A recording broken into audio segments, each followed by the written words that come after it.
Good evening. I'm Jason Chaffetz in for Laura Ingraham on this special edition of the Ingraham Angle, the Trump-Putin summit fallout. It's hard to believe, but the Helsinki summit was just 4 days ago, setting off an absolute media meltdown after the summit's press conference. That's right, not to the summit itself, where we still know few details of Trump and Putin's conversation, but to the press conference, where Trump said he didn't see any reason why Russia would meddle in our election, contradicting U.S. intelligence. Here are some of the greatest hits. You have been watching perhaps one of the most disgraceful performances by an American president. You should call this the surrender summit. And that's why I use the term that this was nothing short of treasonous, because it is a betrayal of the nation. Trump, of course, clarified his remarks and expressed his support of the intel community. He even said this. Look at the sanctions I've put on. Look at the diplomats I threw out. Look at all of the things that I've done. Nobody else did what I've done. Obama didn't do it. Obama was a patsy for Russia. He was a total patsy. Look at the statement he made where he thought the mics were turned off, okay? The stupid statement he made. Nobody does a big deal about that. Getting along with President Putin, getting along with Russia is a positive, not a negative. Right. Now, with that being said, if that doesn't work out, I'll be the worst enemy he's ever had. That doesn't sound like a guy afraid of Russia. What the media and the left completely forget to mention in this conversation is that Helsinki didn't happen in a vacuum. It was part of a series of major moves by President Trump overseas. For example, who would forget President Trump's highly successful summit with North Korea's Kim Jong-un, who pledged to work towards the denuclearization of the Korean Peninsula? That meeting was just last month. And last week, President Trump at the NATO summit in Brussels demanded our allies pay more of their share of military spending. Check out this graph by Bloomberg showing increases in military budgets from NATO members from 2016 to 2017, which some are calling the Trump bump. That happened before the NATO summit. And Bloomberg is also out with a report that says Trump and Putin are in discussions over the Ukraine crisis. So it's not always a bad thing to talk to your adversaries. Here's what Secretary of State Mike Pompeo said about Trump and Putin potentially meeting again this fall. It is incredibly valuable to the people of the United States of America that President Putin and President Trump continue to engage in dialogue to resolve the difficult issues that our countries face between each other. I think this makes enormous sense, and I'm very hopeful that that meeting will take place this fall. Joining me now for reaction is Eric Beach, co-chair of the pro-Donald Trump Great America PAC. And with me here in studio in Washington, D.C., Matt Schlapp, co-chair of the American Conservative Union, and former Obama State Department official David Tafuri. Thank you, gentlemen, all for being here. I do appreciate it. I want to start with David because I see the Democrats, they flip out on everything. I think they overplay in their hand every single time. But tell me, under President Obama and Secretaries Clinton and Kerry, what is the very best thing that President Obama did and accomplished with Russia? Well, a different time, of course, because President Obama did try a reset with Russia. That was before Russia invaded Crimea. It's before Russia invaded Crimea. It's before it started a war in eastern Ukraine. It didn't go well, although at first they did make some accomplishments. They got a START treaty in place. They got Russia to allow the U.S. to bring in forces across Russia took over Crimea. Let me finish. To bring in equipment for our military in Afghanistan across Russian airspace, and Russia put in place sanctions on Iran. So some things did happen. Then Russia didn't like it that some Eastern European countries were trying to join the EU and join NATO, and that's when it fell apart. That's when Russia invaded Crimea. I think fall apart is the operative word here, because if you look at everything that happened and all of these attacks on our financial systems, and this all happened during President Obama's watch. Eric, I want to bring in the attacks on the financial system are anything like the meddling in our election. The integrity of our democracy. When did that happen? That happened. No, but that happened during Obama's watch. Yes, he went out and told the world. He told America and the world, you couldn't even do it even if you tried. And that was a lie. It was an absolute lie. Let me bring in Eric here. Eric, how do you read this situation? Is it better under Trump or better under Barack Obama? Well, I'm not going to defend the Democrats, but I don't think they're the only target here. Trump's foreign policy doctrine is a direct threat to the neocons. And I think there are many Republicans and neocons that are undercutting the president. But the great irony there is he's the best friend to Israel. And, Russia is not a direct threat in terms, they have one military base outside of Russia.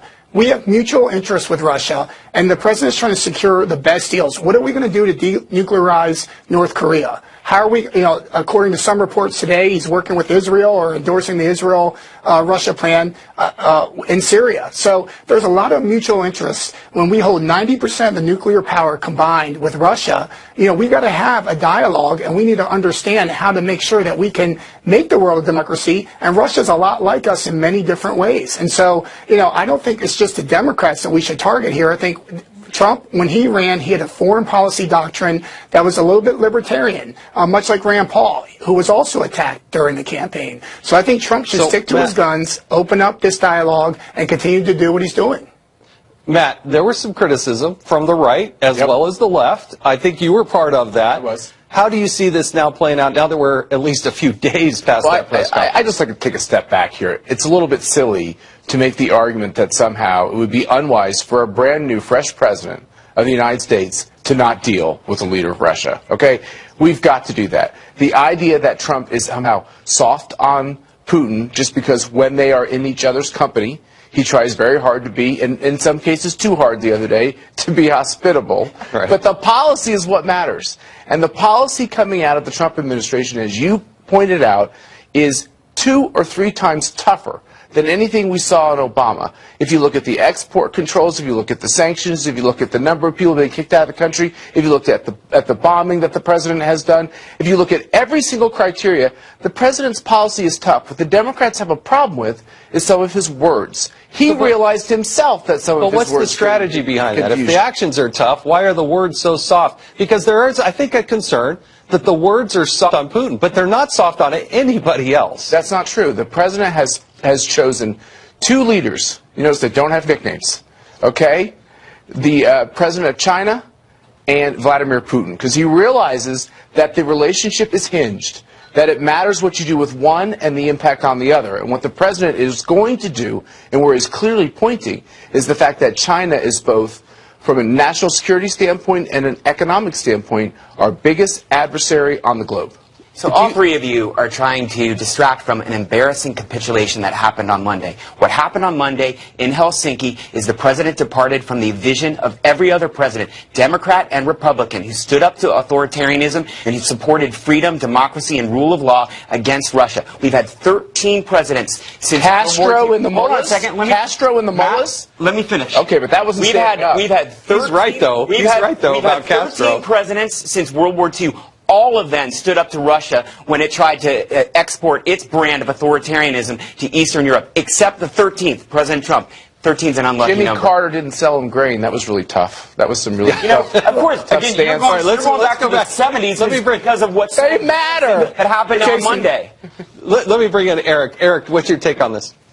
Well, the problem with the Democrats is it has never been about election meddling. According to some, unclassified documents, they meddled in 81 times. The reality is it's about collusion between Trump and Russia, and they have yet to prove that. So now, all of a sudden, they worry about meddling. David mentioned the last 13 presidents. I haven't heard anything about election meddling in any of those presidents. And the last time that we heard from Obama, he said it could never happen. So their narrative is being lost here. But again, the president doesn't need to target the Democrats. They have no power. They have no message. I think what he needs to do is stick to his guns on his foreign policy doctrine, because the results are what matter, and he's getting results in his North Korea trip and also with Russia. And hopefully we can continue to have that dialogue. What results in North Korea? North Korea, I applauded. Well, we brought home the hostages. I applauded that the president met with a North Korean leader, but there has been no results so far. There's no evidence. There's no evidence that North Korea has backed off its nuclear ambition at all. And satellite images show that they're continuing to use the nuclear sites. But you're rooting for the president, I assume. No, I am rooting for the president. I support the right thing to do. I supported the meeting in Singapore. Right, it's the right thing to do to try to. Absolutely. It was the right thing to get the But prisoners to call back. it a success now before there's any material example of how North Korea has backed off? Hold on. It was the right thing. It's wrong, and you're misleading people. Hold on. I'll agree with you that we've seen no progress on the nuclear weapons yet. But it was a promising first step to get the prisoners back without sending a pallet of cash over on a plane. And it was the right thing to engage another nuclear power on the globe. And the president was dealt a terrible policy that he inherited, and he's making the best of a bad situation. Eric, there's talk about a second summit now, bringing Vladimir Putin to the White House for a meeting.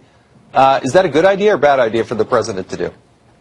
Look, I think he has to continue with the upper hand. I know that he misspoke during the meeting, but again, the intent is what we need here. We need to work with Russia. We have 90% of the nuclear power between the two countries. They're not going to get back into the game. They're not going to be a world order coming after us. You know, we need to work with them because we have mutual interests, and the president's doing the right thing. His doctrine is the right message, and he just has, folks inside the United States that he has to fight on his message. So, David, good thing or bad thing for the president to meet again with Putin? Well, just look at what happened on Monday. A second meeting would be a disaster given the president's performance on Monday. How can the Democrats, seriously, you represent, you're saying the same thing that I hear a lot from Democrats. Democrats are actually arguing against diplomacy, against dialogue, against discussion. No, we're not arguing. We're not arguing against diplomacy. We're arguing in favor of results and setting an agenda that supports America and American interests. So he can invite Putin here, but he should say, all right, you're going to come here, you're going to bring the 12 Russian agents that interfered in our election, and you're going to agree to support us. Stop supporting us. You're going to agree to pull out of Crimea. Yeah, I didn't hear. Agree to pull out of eastern Ukraine. Why didn't Barack Obama say that? President Trump said those things, and then said, and if you do those things, come to the U.S. I'd love to meet with you. That would be great. I'd support that. Did you say that to Barack Obama? He was the president when that happened. Well, Barack Obama's reaction. All of those things. Barack Obama's reaction to the invasion of Crimea should have been stronger. I agree with you. But President Trump is thinking about endorsing the annexation of Crimea. How do you know what he's thinking? You don't know what he's thinking. That's been in the media. The media is always right. His spokespeople have not denied that. Let's go back to this. You said there should be goals in the next meeting with Putin, right? Yes. Okay, so there were no goals for the meeting in Helsinki. That's part of the problem. But the goals you just established for that meeting was the complete reversal of everything that happened on Obama. That's a pretty high bar.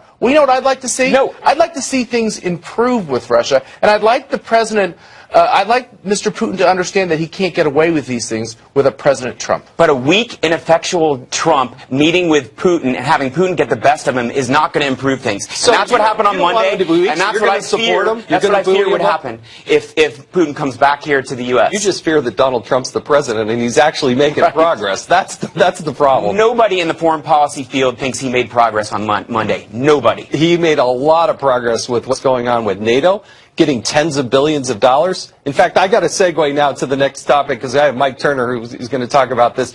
Gentlemen, I really do appreciate it. This is a vibrant conversation on a beautiful Friday night. I really do appreciate you coming in. And Mr. Beach, I appreciate you being here as well.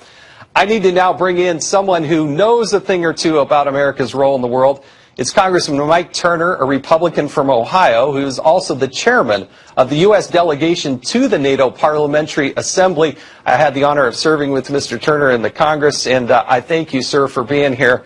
When I thought about what was going on with NATO, look, I was convinced when I was a member of Congress, you probably knew more than just about anybody, at least in the House of Representatives, as it relates to NATO. Earlier, I put up a graphic about the tens of billions of dollars that are now starting to flow to our NATO partners.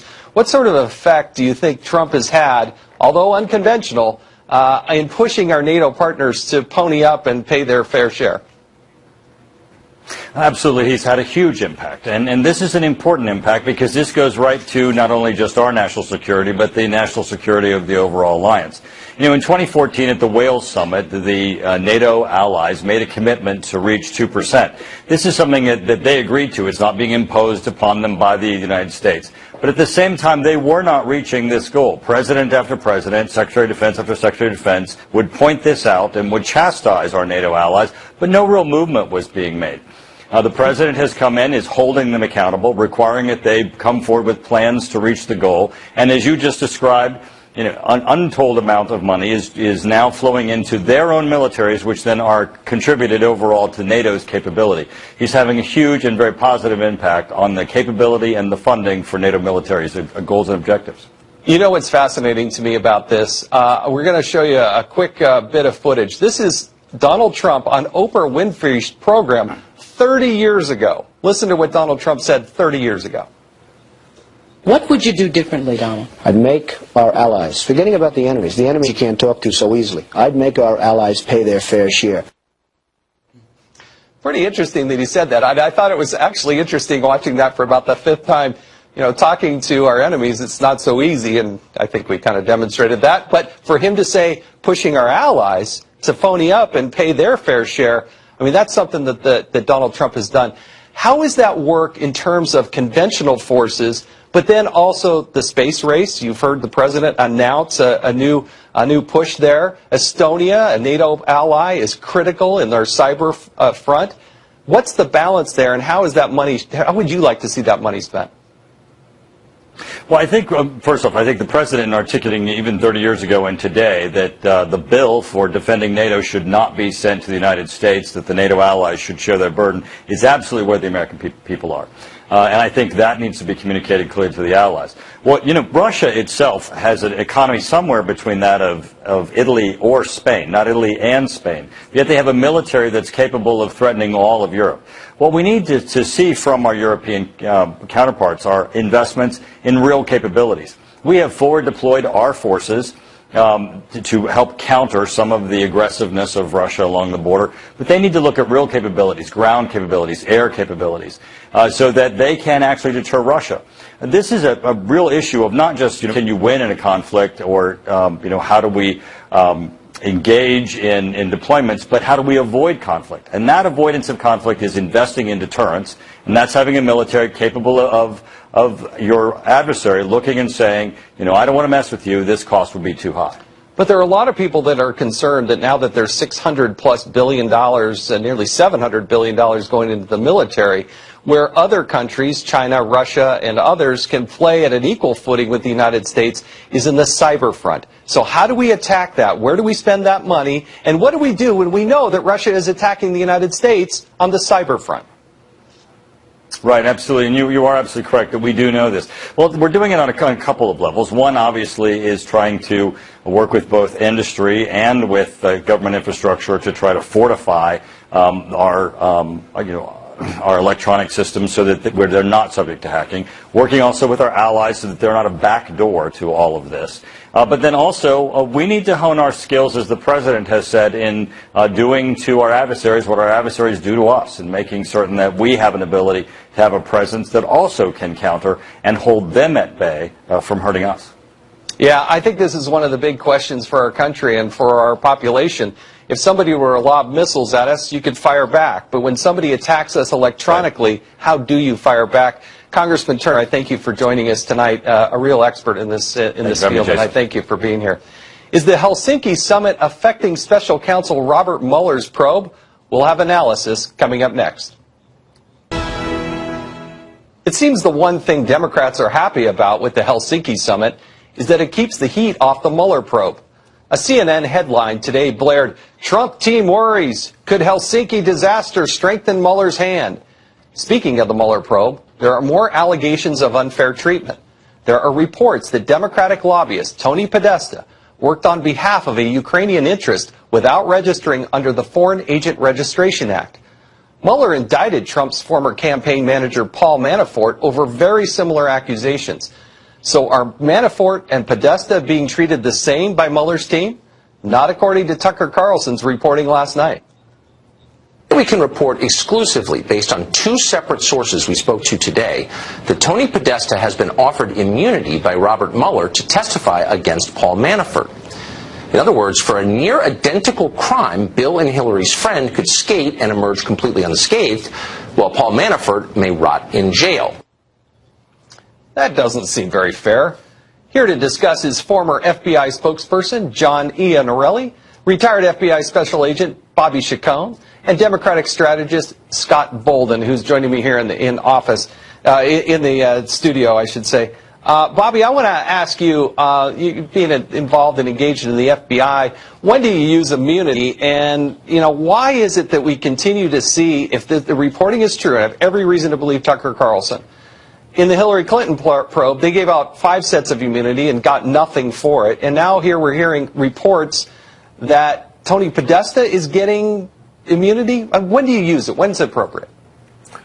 Well, there's a couple of reasons. Really, the first and foremost one, as you would think it might be, is if the person you're dealing with has committed a crime. If they haven't committed a crime, or you don't think they've committed a crime, they have nothing to be immune from. So clearly, Podesta is thought of by the Mueller team to have engaged in some kind of conduct that he needs immunity from. That's the first and foremost thing. The second thing is, you feel that he has some information that he could give you on some of the people that are targets in your investigation, which means only that he must have dealt with them either in a criminal conspiracy or in criminal matters that relate to Mueller's investigation. So there's two things. They must think that Podesta did something illegal, and that illegal activity or some activity that he engaged in was connected to the probe going on, because that's how criminal conspiracies work. Guys get together to commit crimes. So Podesta, really, this immunity deal to me puts Podesta right in the middle of this thing.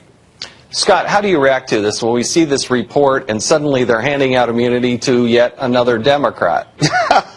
Well, this isn't a partisan issue. I'm a former prosecutor. I'm a white-collar criminal defense lawyer, so my colleague on your program is absolutely right. But every case is different. Here's the deal. Manafort certainly is charged with more crimes, substantially more than Podesta. And if Podesta was part of a deal or some type of conspiracy, then he has information that they need to prosecute Manafort or others. 2, they believe he's committed a crime. He was a subject or a target. And 3, Manafort is fighting these charges. Manafort isn't rolling over and trying to cooperate and make America better and tell what's going on with Russia and Trump and others. He's fighting these charges. That's why he's in jail, and that's why Podesta is getting immunity. John, your background with the FBI, you saw what happened in the Hillary Clinton probe, but then, 5 sets of immunity, and the FBI admitted we got nothing for that in exchange. Have you ever seen that? If the FBI ever have any other case where they handed out 5 sets of immunity, got nothing for it, and now here they are handing out immunity again? Well, they're getting his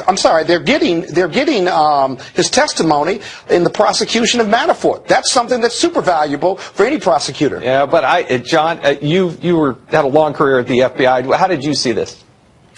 To hand out so many immunities is unusual and to get nothing for it. I think the lesson we're seeing here is if you're going to commit a crime, it pays to have a relative who's in high political office so that you can be the one to offer immunity.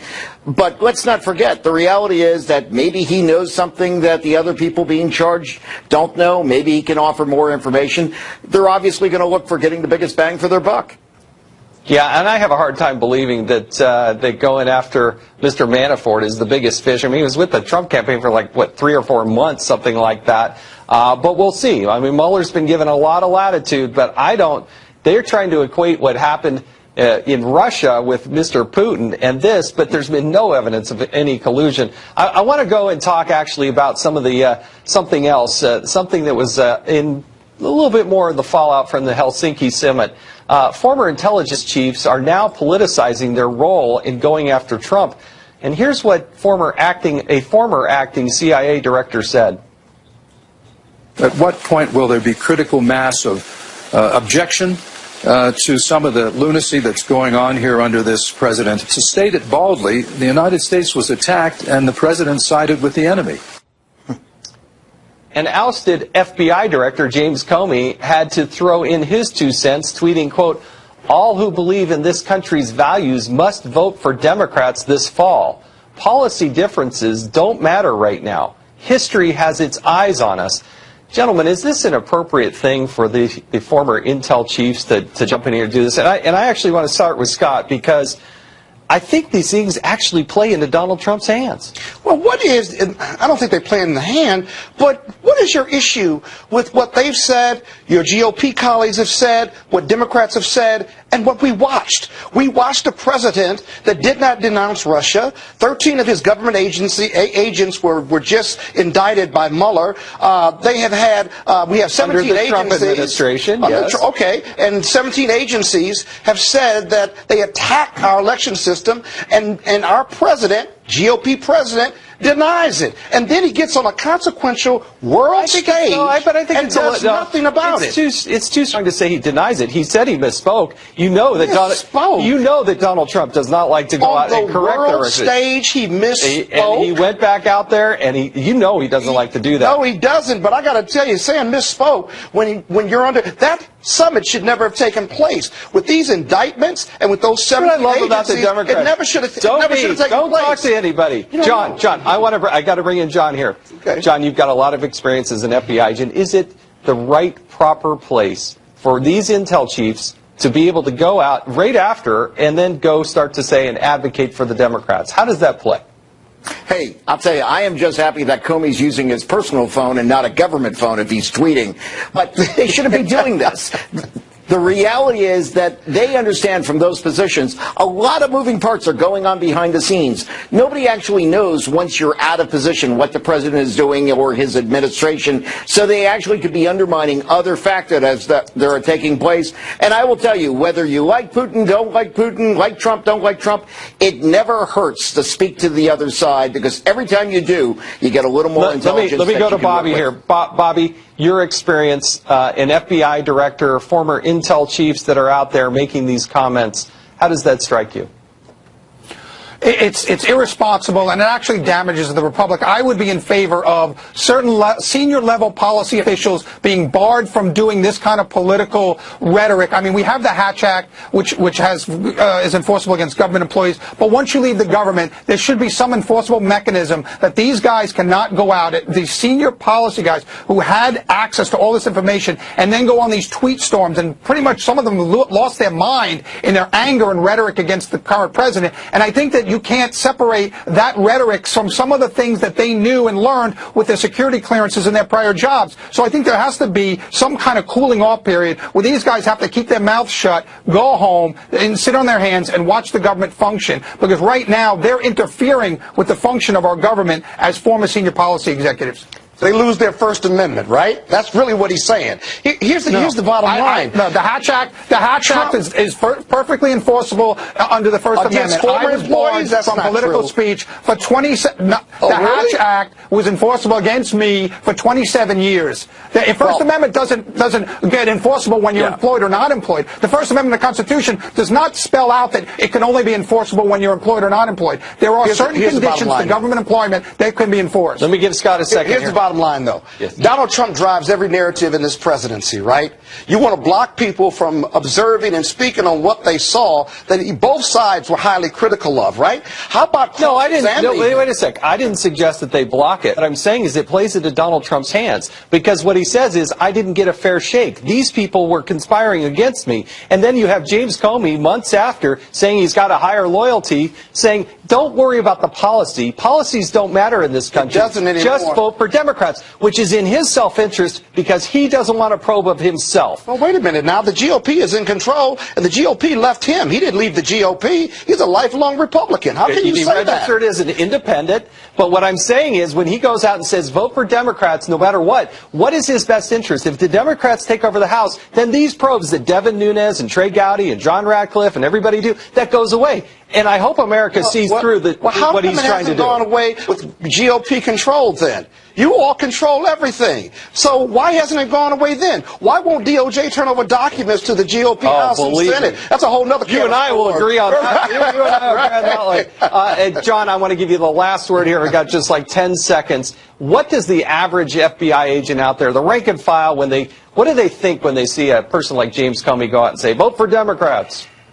Hey, can we just get back to being agents and doing our jobs without all the political discussion? That's what the rank and file agents are thinking. We don't want our directors to be political. We want to be able to have the public's trust and do the job that they're doing right now. Yeah, and you're right. My grandfather was a career FBI agent. I can't thank those men and women enough for what they do and how they do it. Gentlemen, I want to say thank you. What are the Democrats really after when it comes to Russia? Rush Limbaugh has a theory. Stay with us. So what are the Democrats really after when it comes to their Russian obsession? Rush Limbaugh put out an interesting theory yesterday. When they lose, it can't be because they have been rejected by voters. No, there has to be some nefarious reason. There has to be tampering. There has to be meddling. There has to be collusion. And in the process, they have done a great job of making so many millions of Americans question the integrity of elections now. I believe this all has a very long-term purpose, and that is to eventually get rid of elections. Don't laugh and be very careful in criticizing me, because I'm here to tell you that if they could, they would. That might sound a little out there unless you tuned in to Morning Joe this week. Can we rewrite the Constitution and have another president take over right now? I mean, seriously, get rid of the Constitution and put in a new president. That's the attitude that the left's taken on Morning Joe. Joining me now to debate what's really going on here is Leo Terrell, a civil rights attorney, and Horace Cooper, a senior fellow at the National Center for Public Policy Research. Gentlemen, thank you both for joining us here. I really do appreciate it. Leo, what's the end game? What's the obsession with Russia? Why is it, and what's the end game? What are you playing for? Well, first of all, can I just make a comment about Russia? Russia is way out there.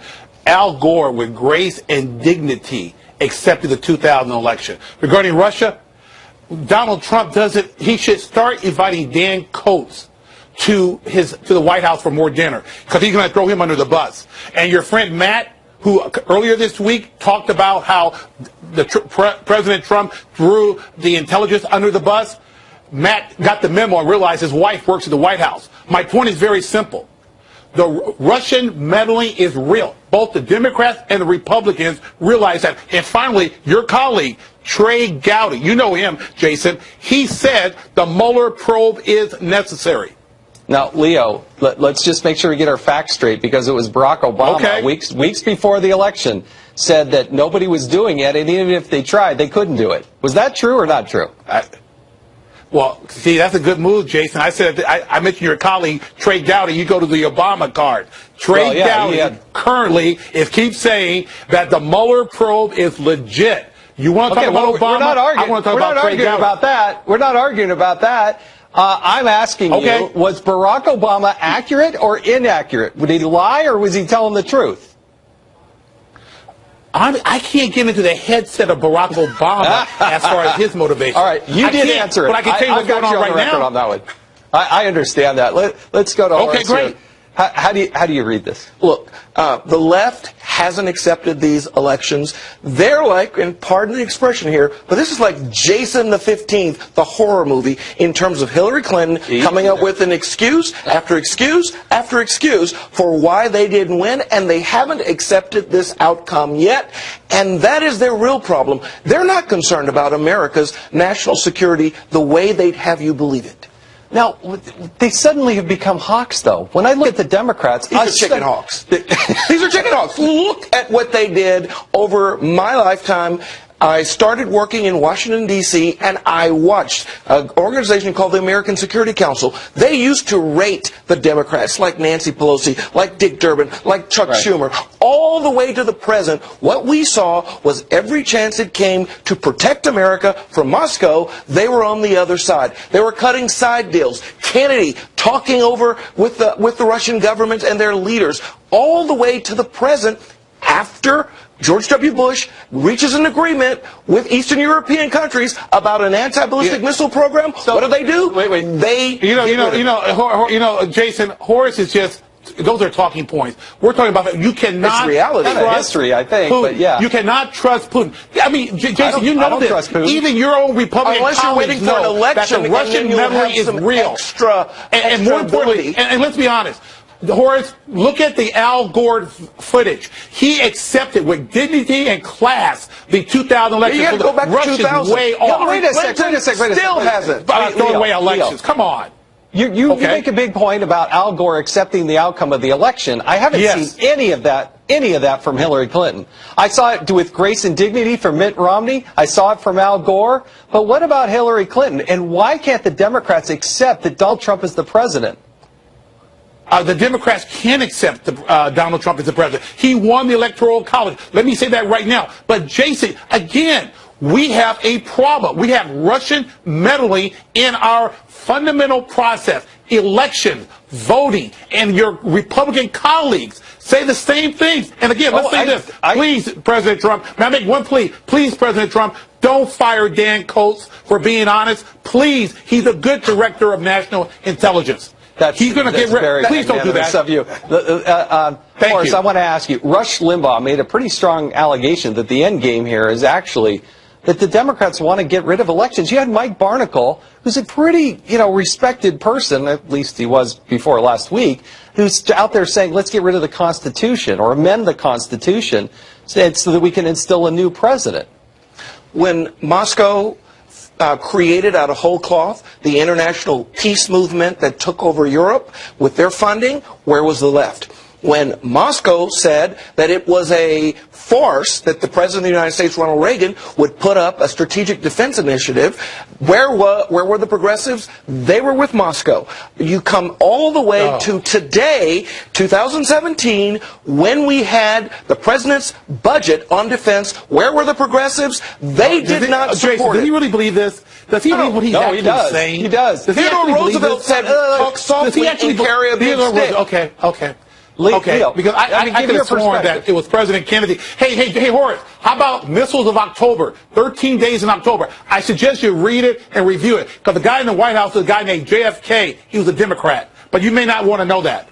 And that's what is the last time and he was probably the last hawk you guys have ever had. Wait, go to one more recently when the Russians brushed in and took over Crimea.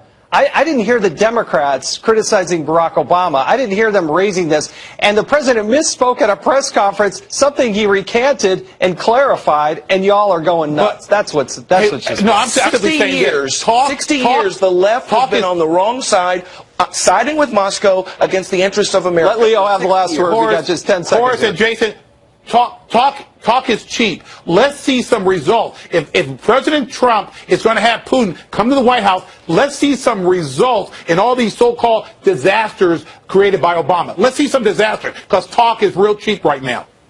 Well, there has been action. And you know what? One of the things that Vladimir Putin is looking down the pipe at is the fact that there are tens of billions of more dollars going into the defense of our NATO allies. And that didn't happen under any other president than President Trump. Gentlemen, I thank you for joining us on this beautiful Friday night. Thanks for coming in. Thank you. Outrageous and hypocritical? We'll show you the wildest things Democrats said about Trump-Putin summit when we come right back. Stay there. Welcome back. I'm Jason Chaffetz in for Laura Ingraham on this Ingraham Angle special, the Trump-Putin summit fallout. When it comes to the Helsinki summit, it's almost as if the liberals are in a competition to see who can sound the most outraged.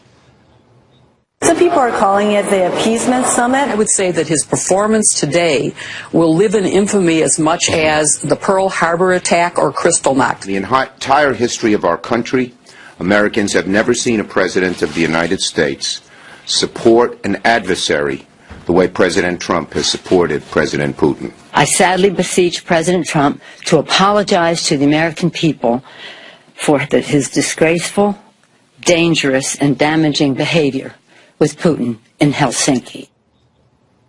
Wow.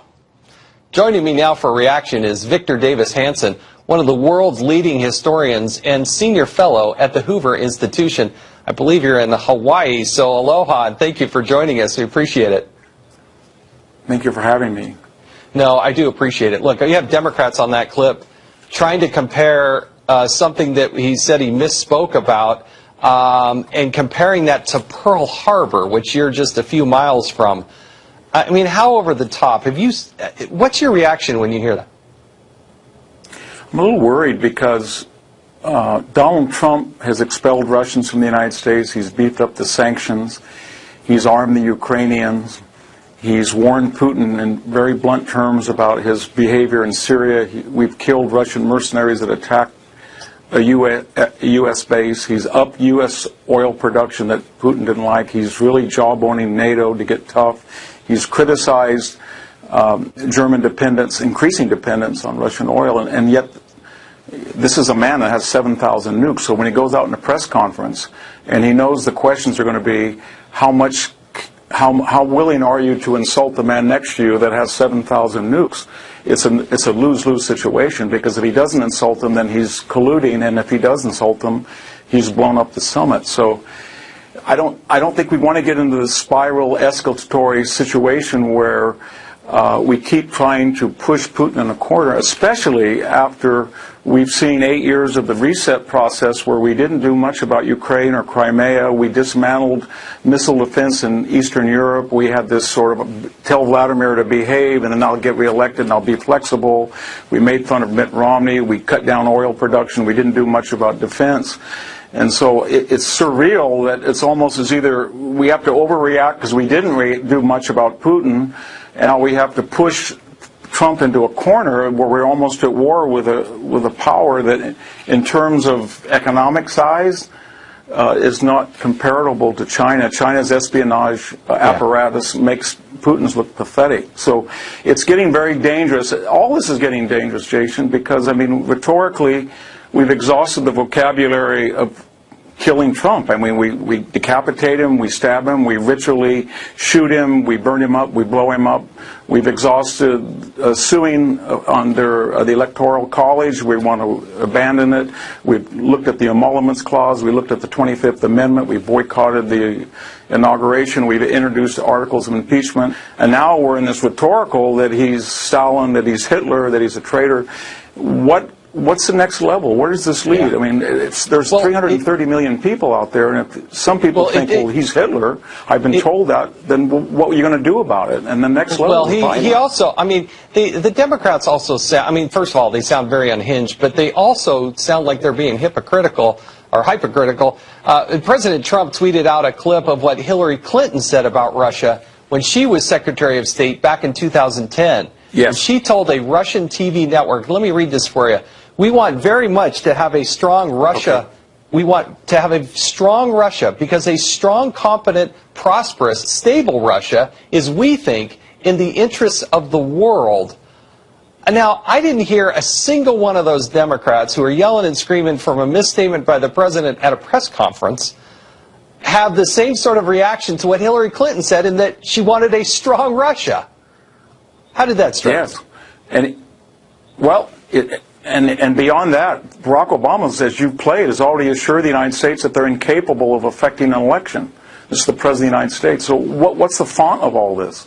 And the font of it is unhappiness over an unexpected loss, perhaps regret that they weren't tougher on Russia on the other side, the other 8 years, but more importantly, to delegitimize the president in lieu of an agenda that might win 51% of the support. But have you ever seen the Democrats? So, I mean, Democrats have always tried to advocate for, let's have a dialogue. And then when the person in the White House, Donald Trump, is actually negotiating and actually having a dialogue and being a diplomat, they go unhinged. Have you ever seen that? I don't think it has anything to do with Russia. I think it has everything to do with the election. If it wasn't Russia, it would be another melodrama.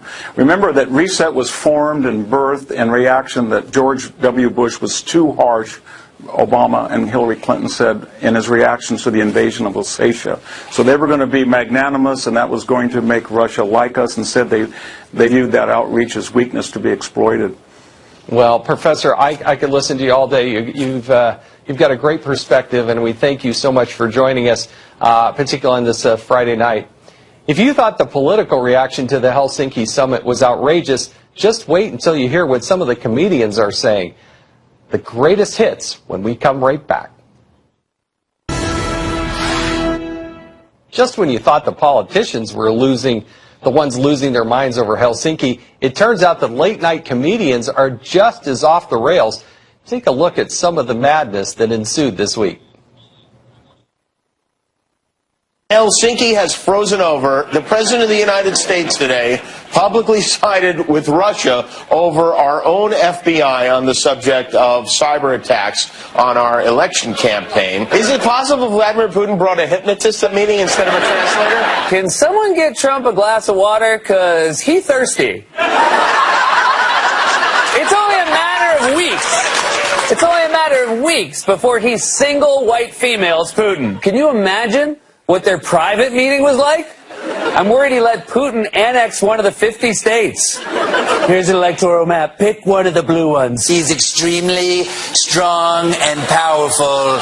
He does not skip leg day. And I know because right now I am smooching his glutes. This is what you get when you put a KGB agent up against the KFC agents.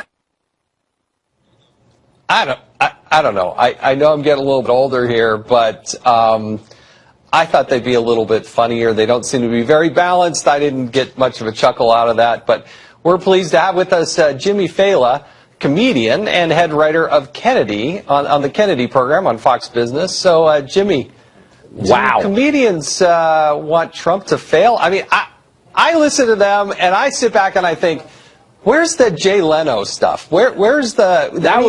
That was a rough montage, man. This is why those were the highlights, baby. I know, really. This is why I stick to comedy channels like CNN.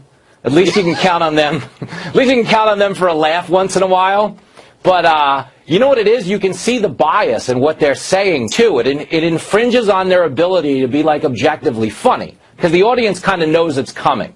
And the one thing they kept pointing out on these shows is like, oh, if we elected Hillary, we'd never have an embarrassing press conference like this. Yeah, because they couldn't afford her speaking fee. You know? Give me a break. The whole thing looks so bad. Seth Meyers is horrible. Now, look, I don't subject myself to it anymore. I love Jay Leno. I used to watch that when I was a little kid. I used to watch Johnny Carson. In fact, I like watching some of those reruns of his old stuff. But, I mean, are any of these guys, do they ever go after anybody on the left, or are they just activists? No, I mean, that's the problem. I mean, you know, you say this a lot. Like, people always ask if we like the age of comedy and Trump. It's really setting back comedy tremendously because people don't know how to cartoon something that's already funny in its own right. Like, Trump is funny. He's funnier than late night comics because the one thing they can't deal with, and it's his appeal, and it's the one unshakable aspect of his personality, is that he really is a real-life Rodney Dangerfield in the movie Caddyshack. He has made his way into the elitist country club. He's upending their way of doing things. And even when it's crass or it's unorthodox and it's not something we'd all agree with, we think it's hilarious because it's just funny to watch everyone else cringe. Well, every time the president wants to do a live show, they pack him in by the tens of thousands. They can't find a stadium big enough. No, they love him. He's doing straight stand-up. I mean, listen, he has real stand-up chops. I think I was talking to you about this in the green room at Kennedy one night.